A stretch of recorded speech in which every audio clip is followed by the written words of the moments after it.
Okay. Tape is rolling. Okay. Thank you for the flexibility of us changing our schedule and starting on time.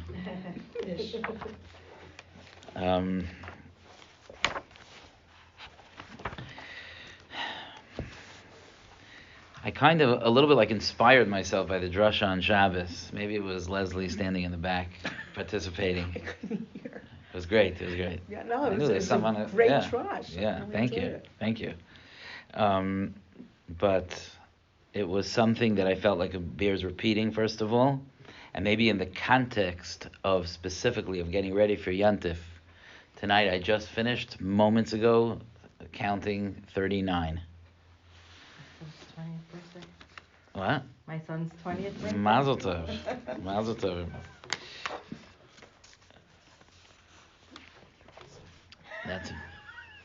That's a lot, 20 years. Okay, so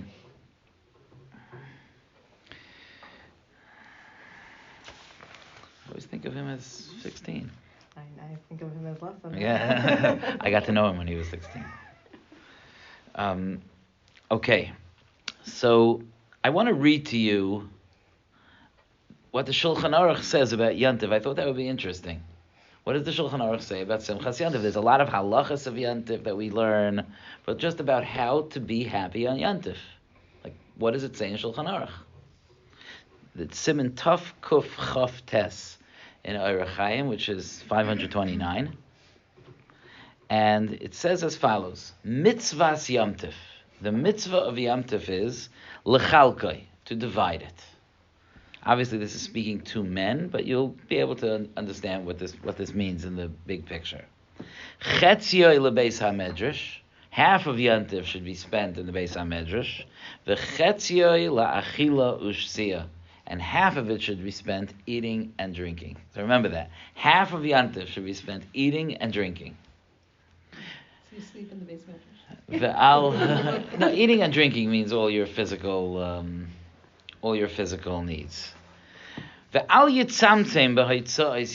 Don't squeeze, don't narrow, don't be, what's the word I'm looking for? Stingy, thank you. Don't be stingy in your expenditures for Yantif, and so on. Okay?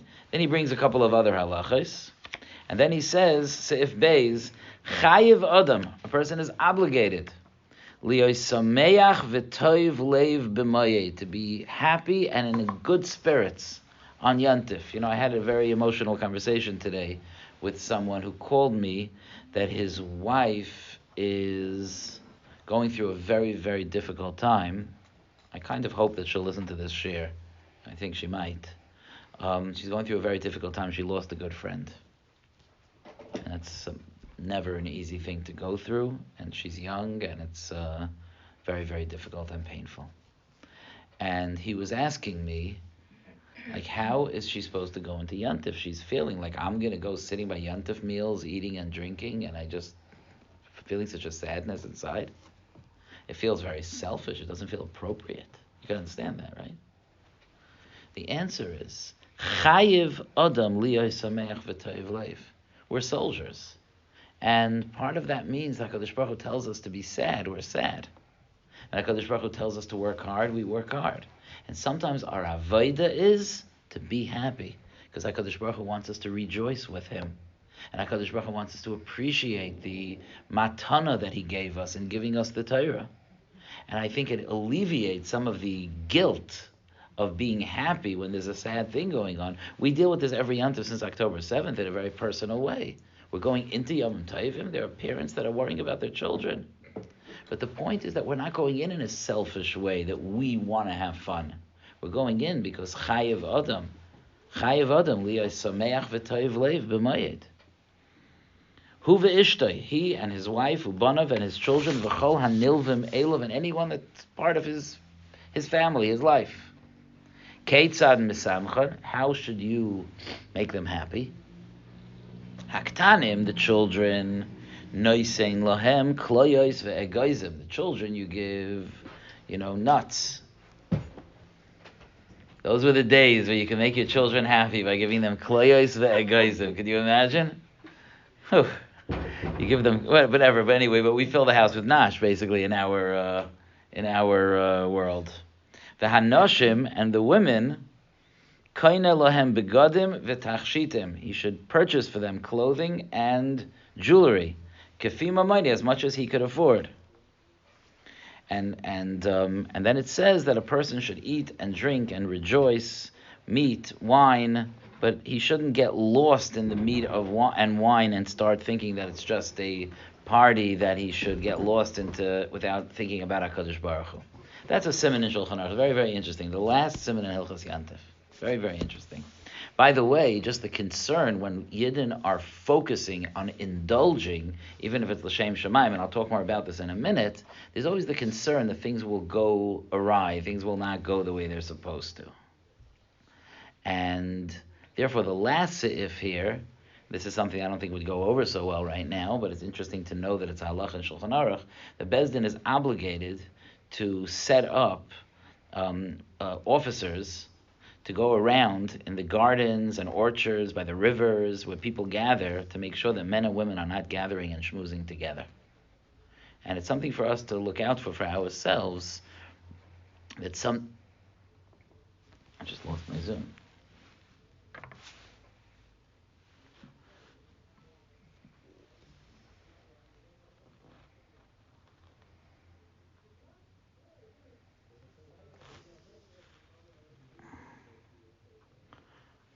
I think I wasn't on the tag Zoom.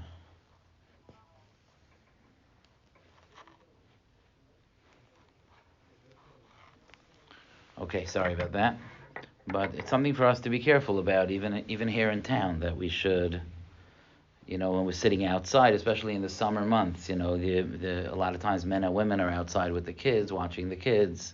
If this is a halacha in Shulchan Aruch, it's certainly something that we should be careful about, that the men should sit with the men and the women should sit with the women, shelo yisarvu anoshim v'noshim, that the men and the women shouldn't mix. It's part of our kedusha. That's he ends off here, elo yiyu kulam kedoshim.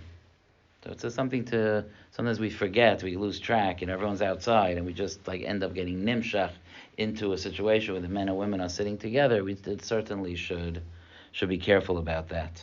But getting back to the actual halacha here, that a person should spend half his day in Beis Medrash, which I guess means focusing on the spirituality of the Yantif, right, in whatever way that means, tefillah, Torah, and half the day eating and drinking, to the point that the Mishnah Berurah says, by the way, word to the chazanim, do not sing so much that you're sending people home past half the day.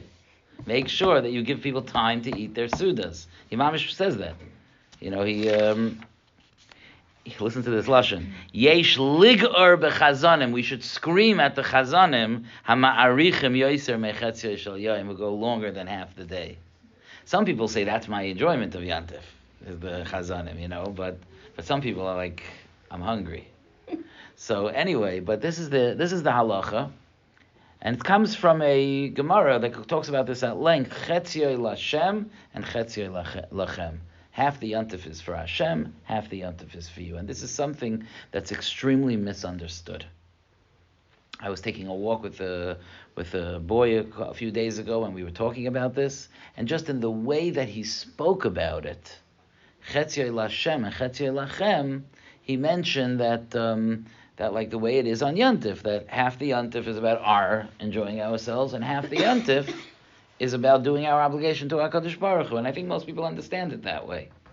And it's very important to understand that that's not the case. And going into Yantif, that's not the case. And this is the time. We counted the 39th night tonight, so we have 10 days to Yantif, more or less. Okay? And it's hard to say this, but I think it's true for us that even though we know, many of us have hanging in our houses pictures of Har Sinai and ladders and steps and stones and, leading up to the top of the mountain. It's true that we're counting day by day till Har Sinai. But do most of us have like a cheshbon, like, it's a day further, I actually have improved in that area? Do most of us have that? I have never been successful to do something like that. I know Pesach. I understand there's certain milestones along the way that are very meaningful. Like we spoke last time about Pesach Sheni, that's very meaningful. Lag BaOmer, very meaningful. But like to really have this sense of step by step preparing for Har Sinai, I don't think we're really there. We feel lucky if we make it to Shavuos. Like, if we could finish Sphira, that would already be a big accomplishment. That's all. And then that's a difficult thing in itself. But I was thinking that maybe it's kedai to talk about preparing for Yontif step by step when it's 10 days before. Maybe 10 days we can do. Not that I have a list of 10 things to work on over 10 days, but just to start thinking about it. If really we're supposed to be preparing for Shavuos for 49 days, so let's at least try to focus some attention on it for 10 days. Is that reasonable? For 10 days, let's try to focus on it. And what's the focus? And that brings me to the drasha from this last Shabbos. I was really excited about. The halacha is, are any of you saying Sphira with a bracha? Wow, nice. Impressive. So, yeah, it's impressive. I mean, there was one year when I was a bacher that I lost it on the second night. It's so sad, What? Yeah, you lose it on the second night. Okay, now a lot of people use technology to remind them now, so that's a help. It doesn't help for Friday night. Right, that's the hardest That's time always to the know. hardest time, and I'm always nervous Friday night, even though I daven in shul. But first of all, if you make early Shabbos, you don't count till later, and I worry for my family, for everyone who's counting on their phones to remind them, But the halacha is that when you do Sphira, you are l'chatchila, if you're able to, you are supposed to stand to say the bracha and to say the counting.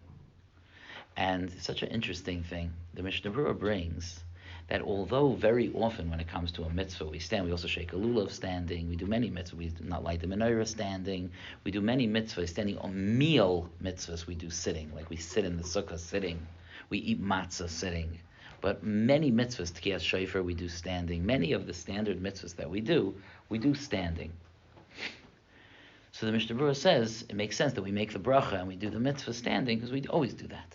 And then he says, but you know something? Sphira is unique that you should do it standing. Because there's a remez in the pasuk to do Sphira standing. Where? It's in Parshas Re'eh. It says that you should start counting 7 weeks.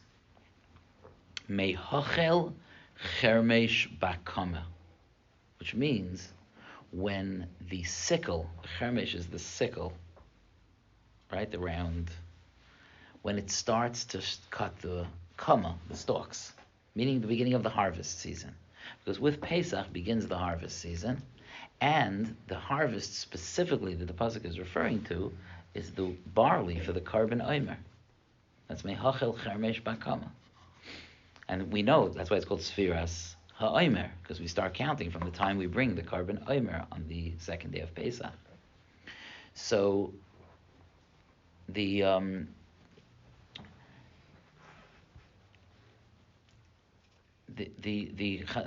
Rishonim say that when it says mehachel chermesh bakama, they say al tikre bakama ela bakaima. Don't read it the stalks, read it kaima, is like your stature, you're standing up. And therefore you should say Sphira standing. And to me, and I was happy to see that my Rosh Hashiva discussed this. I found in some of the contrasim that I have of my Rosh Hashiva's Torah that he discussed this. To me, that means that we don't just stand up for Sphira because it's a mitzvah and we stand up.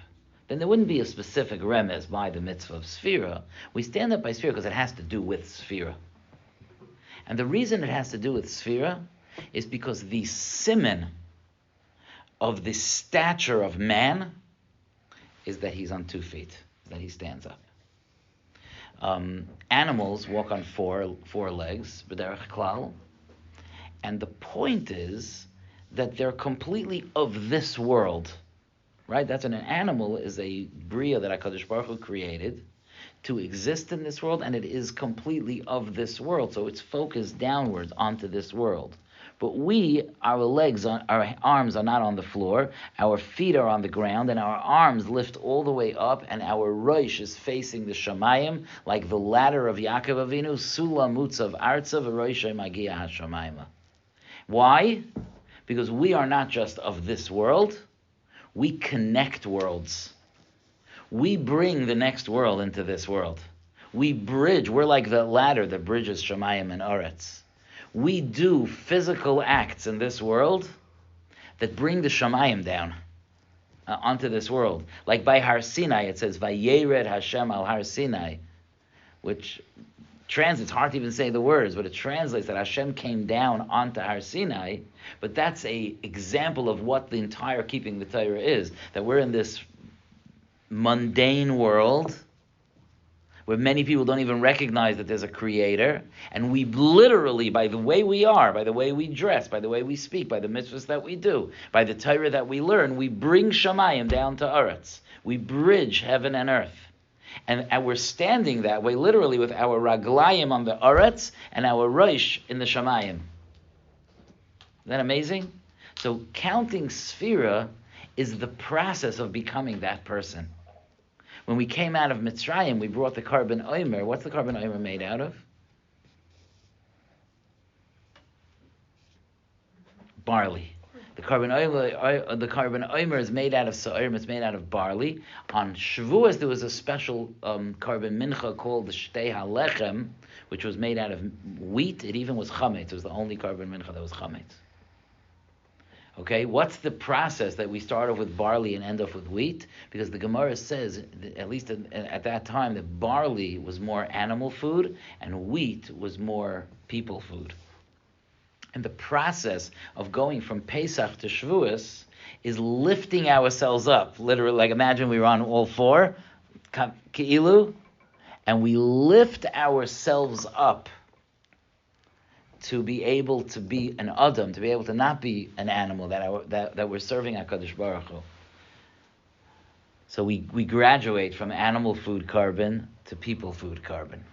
We graduate, and we accept that full level of being an Adam. I'll tell you something very, very interesting, that in Chad Gadya, you aren't expecting me to bring up Chad Gadya now. In Chad Gadya, one of the steps in the dreadful story of Chad Gadya is V'asa chutra v'hika lekalba. The stick came and hit the dog. So the Vilna Gaon says that the dog is always the one that says, really? You're a person? What's the difference between a person and an animal anyway? That's the message of the dog. That's why dogs live in homes. That's why dogs are man's best friend. Because dogs say, we're equals. We're equals. You know? It's a confusion that the world has today, that they don't understand that not causing pain to animals and appreciating the beauty that HaKadosh Baruch Hu brought into this world, and the fact that it's a Baal Chai doesn't mean that it's the same as us. Right? There's a lot of black and white thinking there. But the dog always represents the being Taveh. Really? Really? You're very special? What's so special about you? That's why, by the way, by Yitzias Mitzrayim, it says Lo Yecharatz Kelev L'Shainai. Because when Klal Yisrael became that stature of man, it says that the dogs didn't bark. Because the dogs were impressed. This is man. This is it. You know, it says when the Malach HaMavis is in the city, then dogs scream. Because that's the Yerida of man, that we're subject to Misa, to death. So the Gra says, Chutra, the stick, that represents the spine of a man. That we stand up straight. That we bridge worlds. That we use our bodies not just for this worldly things, but for the service of HaKadosh Baruch Hu. For Asa Chutra, the stick comes, V'hika l'kalva, and like answers up. It hits the dog. It answers up the dog's taina. The dog says, what's the difference between an animal and a person? The stature of man responds to that. That's what he says Pshat is. But here's the thing.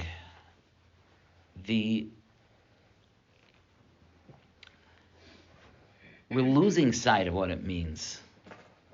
And we think, like this person was telling me, that we're supposed to eat and drink on Yontif, So that's for us. Like as if HaKadosh Baruch Hu said, listen up. We have this thing called Yantif. You have to give me a little, you can keep yourself a little bit. Like if you do your homework, you could get onto the computer. It's like that kind of thing. That's how we think that HaKadosh Baruch Hu is treating us. And it's a big mistake. That's not the stature of man, that we have our spirituality and our bodies are animals. Then we could have stayed by Pesach. The point is that we serve Hashem with our bodies. That's the point. And therefore, the way to look at the two parts of Shavuos, part of it is for me, part of it is for Hashem. No, it's part of it is that you serve Hashem through you, and part of it is that you serve Hashem through Him. There's two parts to the service of Hashem on Shavuos. One part is the actual davening, the hallel, the spirituality of the Yontif. That's one part of connecting to Hashem. And then there's the meat and the wine and the clothing and the nuts for the kids. And that's another way of connecting to Hashem. And it's a mistake that we have like this line drawn, like our kids negotiating with us. Like if I do my homework, then I could go out and play. Like we think that that's what it means. Like if I daven well in the morning, then I come home and I eat a Suda. No, both of them are the service of Hashem.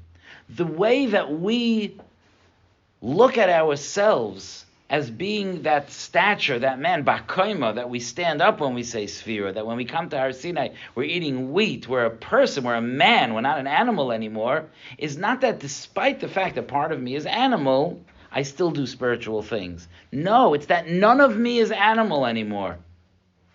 I'm uplifting myself. I'm eating the delicious Yom Tov food with Hashem, with HaKadosh Baruch Hu, in celebration. I said this morning in Musar, I said this great mashal, and I said it for something else, but I'm excited to say it here also. So what if a guy would tell me, I really need to do something for my wife, maybe my wife is upset at me, whatever it is, what should I do?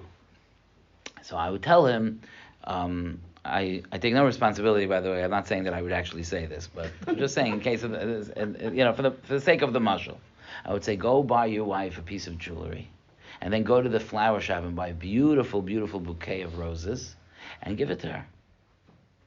So he would say, imagine the guy would say to me, "No, I can't. I'm sorry, I can't do that." Why can't you do it? Like, I don't like jewelry or roses. I'd be like, wow. Fool. This is not about you. This is about you having that experience with her. Or more nageya to our conversation now. Imagine it's like that first anniversary. And wow, it's such a major moment. Our first anniversary, we're going to go out to eat. So we're going to go to, I don't know, the fanciest restaurant I can think of. 613. Okay? So we're going to go to 613. Okay? So, it's been a long day, I'm a little tired, I don't want to make the trip, so I tell my wife, you know what, instead of going to 613, I'm just going to order Uber Eats the 613 to you at work, and I'll eat the 613 by me at work, and you'll eat the 613 by you at work. Happy anniversary! They're not going to have a second one. That's what we do when we tell Hashem, I did mine, I davened. Hashem, excuse me, please step aside. Now I got to eat. No, we eat with Hashem, just like by the anniversary. It's not about everyone eating. It's about eating with your spouse. When we eat the Yontif meal, we're eating with Hashem. If you are able to have something beautiful to wear on Yontif, it's not like, okay, look, I work very hard to bring Yontif to this house. I have to have something for myself. That's true. You deserve that and much more. But that's not the point. The point is, this is how I'm celebrating with HaKadosh Baruch Hu. I'm wearing these royal clothing because that's the way I'm honoring Hashem's Yontif. If we would look at ourselves that way, we wouldn't be so divided, so split, that we have our own needs, and then we have our spiritual, we pay, our spiritual dues, and then we take care of ourselves. That's not what Yontif is. Yontif brings together. Mitzvahs Yontif is lechalkai. The mitzvah of Yontif is to divide it. The part of the Yontif I'm giving my neshama its connection to Hashem, and part of the yontif, I'm giving my body its connection to Hashem. And the suggestion that we talked about by that drasha this Shabbos is to try to focus a little bit more on feeling and being present at what we do. And what I mean by that is that it's a very ironic thing, because when I was talking on Shabbos, everyone was just sitting and listening to me. But when I give this shir, so people come here, and there are people on Zoom, thank you very much for being here, and there are many, many people over time that listen to it as recordings. Now, some of the people on Zoom, including my wife and daughter, set aside baskets of laundry to fold while I'm giving the shir. And right now, I'm pretty sure, I'll find out when I get home, that it's very good for me because my laundry gets folded while I'm giving the shir. It's very good. So I told you this a few weeks ago. There was one night that I was debating not to give the shir, and Yehudis told me, like, I already put this. You can't cancel now. Like, I put the wash in. I would have arranged the week differently. So in a way, it's ironic that I'm speaking about this, because really what we do is this whole thing that we do things. How many of you do that you listen to a shir while you're making Shabbos, right? We like to do that, and part of it is because it's a wonderful, inspiring thing, and you should do it. But there is a downside. The downside is we're not completely there. For myself, I do things while I'm listening to something, and I'm not completely present. That's what you're saying. That's for me. Like when I come here, it's much easier. It's easier to be here because then you're completely here. But it's something to think about. That let's think about this. You wash until it's yadayim for bread, okay? Simple thing, simple avodah. This is nothing. You don't have to be a makubal. You don't have to have madreg. It's a simple avodah. It's always the simple avodas that are the most powerful. When you wash until it's yadayim, don't be continuing the conversation. Till that last second that you're not allowed to talk anymore. Don't be continuing the conversation. Don't be thinking about other things. Do this. Wash until it's yadayim and feel the water pouring on your hands. And then feel the water pouring on the other hand. And then you lift up your hands when you wash until it's yadayim. That's the halacha says, l'chatchila, you should lift up your hands. And say, Hashem. You know the bracha, but I'm going to tell you what you're saying. You're saying, Hashem, thank you for making me so wealthy that by pouring water on my hands, I get an unbelievable mitzvah. Unbelievable. You would think you have to climb Mount Everest to get the kind of schar that we get for washing our hands in the kitchen sink. But when you wash your hands, kahalacha, we lift up our hands. Baruch atah Hashem Elokeinu melech haolam asher kiddushanu b'mitzvaysav. He made us holy with his mitzvahs. V'tzivanu, and he commanded us al netilas yadayim. Let's be present for it. They say, I don't know, I've never tested this, I don't know that it's true, and I have a problem. I'm a little bit hard for me to even be giving this shir, because my nature is, I have a hard time even eating just to sit down to eat. I get antsy, I need to be reading something. If someone's with me, so then I could eat. But if nobody's with me, I need to savor a book or something. I need to be doing something, listening to something. But not l'chatchila, and I have a goal in my mind to not do that, to grow out of that. They say, and I think it's been proven, I'm just saying they say because I personally haven't experienced it, that when you eat focused on eating, you're more full when you finish eating than when you eat distractedly. That's what they say. It makes sense, but that's what they say. It's amazing. They talk about it regarding weight loss and eating healthy and not overeating, that if you veer while you're eating, you'll do it more healthy. And you get more full. And there's this whole thing that they do. There are meditations about eating that people eat this minuscule amount. They're like, okay, I think I'm done, because they're just so focused in on eating that you feel full from it. Look into it. But this is not a meditation group, but isn't it obvious that if we would do mitzvahs that way, we would feel more full of ruchnius? Isn't that obvious? Isn't it obvious that if we woke up in the morning and washed Negelwasser, thinking about what we're doing instead of every other thought possible, or when we wash the Tilas Yadayim, or we make Hamoitzi, or when we bench, or when we do any mitzvah, that we would experience the mitzvah more, we would walk away feeling more spiritually satiated. And that's what I think if we want to become that man, to be, we make the bracha standing because we're becoming that man. That man doesn't mean, be'etzem, I'm an animal, but I have a seichel that I use for spirituality. No. Being a man means that I'm bringing all of me up. I'm not on four legs. I'm bringing all of me up, connecting with Shemayim. That's my soul, that's my neshama, it's my thoughts, and it's also my actions. So I think it's something for us to think about over Yantif, as we enjoy Yantif, to just be present in the Yantif, and to recognize, think about my example of that first anniversary meal in 613 when you sit down to your Yantif Suda. And think about that. It's not just that I'm eating good food. And so many of you are working very hard to prepare these beautiful meals. And I'm sure you're already hard at work preparing beautiful meals for Yantif. And when that meal is on the table, you are facilitating a bond with Hashem. You're not just feeding hungry bodies who want to enjoy good food. Your job is so much more profound than that. You're providing for that relationship. Imagine there was a couple that you really believed in. Maybe you were the shadchan. You loved their marriage. You wanted it to last and to be healthy.